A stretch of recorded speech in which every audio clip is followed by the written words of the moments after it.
In 1981, a mother in Little Rock stared at the floral wallpaper in her kitchen and made a decision.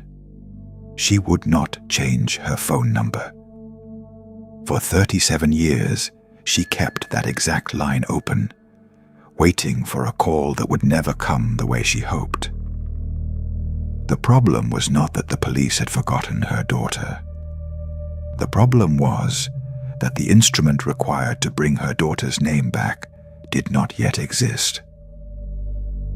It would eventually be built by people who had never met, for reasons that had absolutely nothing to do with homicide. On April 24th, 1981, 3 young men walking along Greenlee Road in Ohio spotted something pale in a ditch. It was a handmade deerskin poncho lined with purple fabric. The woman wearing it was roughly 21 years old. She had no identification, no prior record, and no missing person report filed anywhere in the state. Because they had no name to give her, the local press gave her one, based on the garment she wore. They called her Buckskin Girl. And for nearly 4 decades, that was the only identity she was permitted to have. She was buried in Riverside Cemetery in Troy, Ohio. The headstone they gave her contained exactly 3 words where a name should have been. Buckskin Girl, found April 24th, 1981, name unknown. That inscription was a permanent institutional admission of defeat. But the tragic irony was that the answer already existed inside her own body. It had been encoded in every cell since the day she was born in Arkansas. The forensic system simply lacked the machinery to read the language written in her tissue. You might assume the 1981 investigation was negligent. It was not. Detectives did everything the state of the art permitted. They took fingerprints, charted dental records, and performed blood typing. But every technique deployed then shared a fundamental structural flaw. They all required a known reference point. A dental record is a perfect key, but it is useless without a lock. Because no one had reported her missing, the system had nothing to compare her against. The science was sound. The framework was blind. That same week, the medical examiner drew a vial of blood from her body. It was placed into the freezer at the Miami Valley Regional Crime Laboratory. At the time, it was just another piece of biological evidence in an open homicide file. But that small glass tube was about to become something entirely different. It was an artifact, a biological time capsule, waiting for a scientific question that had not yet been formulated. The blood would sit in the dark, frozen and silent, while the entire landscape of forensic science shifted outside those laboratory doors. The years walked right past her. In 1983, scientists developed the PCR technique to copy tiny amounts of DNA, the genetic code unique to each person. In Little Rock, the mother answered the phone. It was not her daughter. In 1985, DNA fingerprinting was published. She answered the phone again. Still not her daughter. Even when the FBI launched the National CODIS database in 1998, the structural gap remained. CODIS was built to catch repeat offenders, not to identify Jane Does. To get a name from CODIS, a close relative had to be a convicted felon in a participating state. Neither condition applied to her family. But while the official forensic system kept hitting walls, something strange was beginning to take shape in a retired businessman's back office, far from any laboratory, for reasons that had nothing to do with her case. In 2001, the Regional Crime Lab pulled that 1981 vial from the freezer. They developed a DNA profile and uploaded it to the national database. Nothing matched. The vial went back into the cold.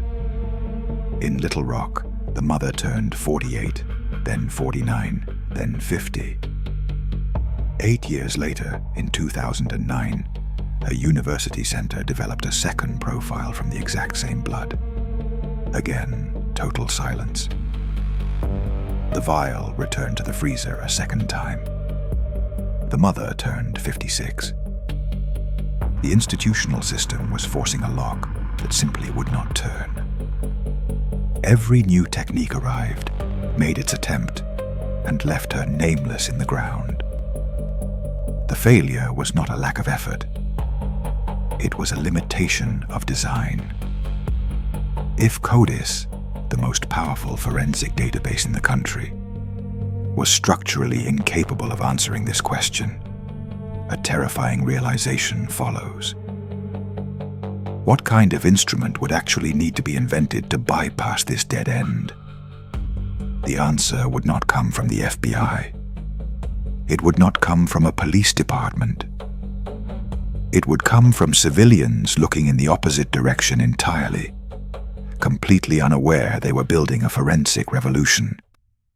While the laboratories hit their walls, the human reality remained entirely static. In Little Rock, a mother continued to navigate her daily life around a wall-mounted telephone. The calendar moved through the 1980s, the 90s, and into a new millennium. Her biological father passed away. 2 of her brothers passed away. But the mother did not move. She kept the floral wallpaper, she kept the house, and she kept the line open. She was anchoring herself to a world her daughter had already left. She was waiting for a scientific miracle that did not yet exist. The breakthrough started with a retired businessman and a software developer in 2010. They launched a free website called GED Match. Their goal was entirely mundane. They wanted to help amateur genealogists compare DNA tests from different companies to find distant cousins. They were building a tool for grandparents tracing immigration records. They were not building infrastructure for cold cases. But by creating an open genetic pool, they accidentally constructed the exact database the forensic establishment had been missing for 30 years. The missing lock had finally been built by accident. Meanwhile, a linguist named Margaret Press and a nuclear physicist named Colleen Fitzpatrick were quietly proving that genetic genealogy could identify unknown remains. In 2017, they formed a non-profit running entirely on donations and volunteer labor. When they proposed using consumer DNA databases for forensic identification, the establishment dismissed them. Experts told them it was impossible. Their response was to ask why not, and then prove the entire system wrong on their own time. They built a new path from scratch. The bridge between the rigid forensic system and these civilian volunteers was a forensic anthropologist in Cincinnati named Dr. Elizabeth Murray. She had been haunted by the Miami County case for years. She approached the newly formed Jane Doe project with a very specific proposition. She told them, "I have the cases, if you have the technology." In late 2017, they accepted the Newton Township Jane Doe. The 36-year-old vial of blood was finally moving out of the traditional system and into a completely untested pipeline. Stop and consider what was actually happening here. The infrastructure that would finally return her name was being assembled in parallel by people who had never met. A businessman, a software developer, a linguist, a physicist. None of them had set out to build a forensic tool. Each was building towards something else entirely. Yet their separate civilian projects were now converging on a single body in an Ohio cemetery. The solution was not born in a government lab. It was born in the margins of civilian curiosity. The establishment was completely bypassed, but the transition was incredibly fragile. Standard police DNA tests examined just 20 spots in the genome. That is useless for finding distant cousins. To locate her family, they needed to read hundreds of thousands of genetic markers. A specialized biotech firm had to extract usable material from the degraded 1981 blood sample. Then a sequencing company had to read the genome letter by letter. Then a bioinformatics expert had to rewrite that raw data into a digital format GED match could actually process. One mistake, and the sample was gone forever. The technical challenge was unprecedented. Imagine trying to reconstruct an entire book, but you only have 3 letters from each page. That is what they were attempting with her DNA. They were forcing a severely degraded forensic sample into a commercial framework never designed to receive it. To make the data fit GED matches requirements, they had to discard massive amounts of genetic information. As Margaret Press later explained, they threw out 99% of the genome. They were operating at the absolute razor edge of what the technique permitted. But as Colleen Fitzpatrick noted, they just needed enough marbles in the jar to make the database algorithm work. The margins were terrifyingly thin, but they were enough. The conversion was successful. The physical blood drawn in 1981 had been entirely transformed. It was no longer a frozen liquid in a police evidence freezer. It was now a digital text file. On March 29, 2018, that file was uploaded to the GED match servers. For the first time in 37 years, the woman in the Ohio cemetery had an entry in a database. But it was a database designed for people searching for their great-grandparents, not for detectives hunting for a name. The moment that file hit the server, the database returned a list of distant cousin matches. The volunteer genealogists immediately began building reverse family trees. They started from strangers and worked backward, tracing census records and obituaries until the branches finally converged. The institutional police system had spent 37 years failing to solve this case. The civilian volunteers needed exactly 4 hours. 4 hours to trace a first cousin once removed. 4 hours to collapse nearly 4 decades of total anonymity. The convergence pointed to a single, undeniable identity. Her name was Marcia Lenore King. A DNA swab from a relative under chain of custody confirmed it. She finally had her name back. In April 2018, authorities held a press conference to announce the breakthrough. But the victory was entirely hollow. Sheriff Steve Lord stepped to the microphone and delivered the devastating human truth of the case. He confirmed that Marcia's mother had lived in the exact same house for 37 years. Then he said, "We have given her answers, but it is not necessarily the answer she wanted." The mother had kept the phone line open for a rescue. The science could only deliver a recovery. 3 months later, a new headstone was unveiled at Riverside Cemetery. 8 surviving family members attended the memorial.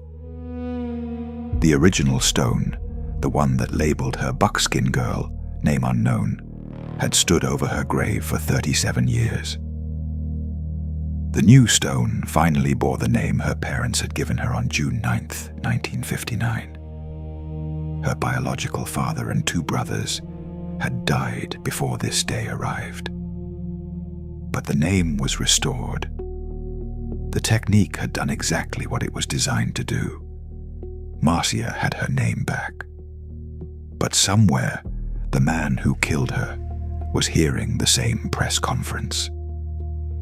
And the timeline of this scientific revolution was about to expose a massive ethical collision that would paradoxically make him harder to catch. 6 months after Marcia was identified, a major paper was published in the journal Science. It calculated that 60% of white Americans could already be identified through long-range familial searches. Read that carefully. The technique was already operating on millions of people without their knowledge. It had already ended 37 years of waiting before the scientific field had finished writing its own rules. Genetic privacy was gone before most people knew it was threatened. The backlash was immediate. In May 2019, GED Match reversed its default settings to opt-in after police used the database in an assault case. The available pool of profiles dropped sharply overnight. The Department of Justice issued strict new policies. By 2021, states like Maryland required a judge's authorization to run these searches. The regulatory framework finally arrived, but it arrived long after the answer already had. Civilian volunteers had not waited for permission to permanently change forensic history. The ethical debate trailed behind the actual results. And every new restriction made one specific outcome more likely. The pool that had returned Marcia's name was now smaller. The man who killed her had a little more room to keep breathing. Yet for all its revolutionary power, the instrument still carries a critical blind spot. It was built to answer a humanitarian question. It told us who she was. But the criminal question, the identity of the person who killed her, requires the perpetrator to have relatives in that same database. It requires investigative luck that has not yet materialized. The mechanism that ended decades of waiting for a mother in Arkansas returned only half the mystery. The other half remains entirely untouched by any scientific instrument. The killer remains perfectly insulated. When she was found in that ditch, the technique did not exist. When the technique was finally written down, her father was already gone. The killer operated in a world where he believed he was invisible, and for more than 40 years, his assumption has remained structurally correct. As of 2025, the murder of Marcia Lenore King remains an open investigation at the Miami County Sheriff's Office. The forensic gap that protected him has not yet closed. But if a civilian database can expose a 37-year-old secret in 4 hours, what else is hiding in the genetic code we voluntarily upload to the internet? The answer might already be sitting on a server, waiting for someone to look.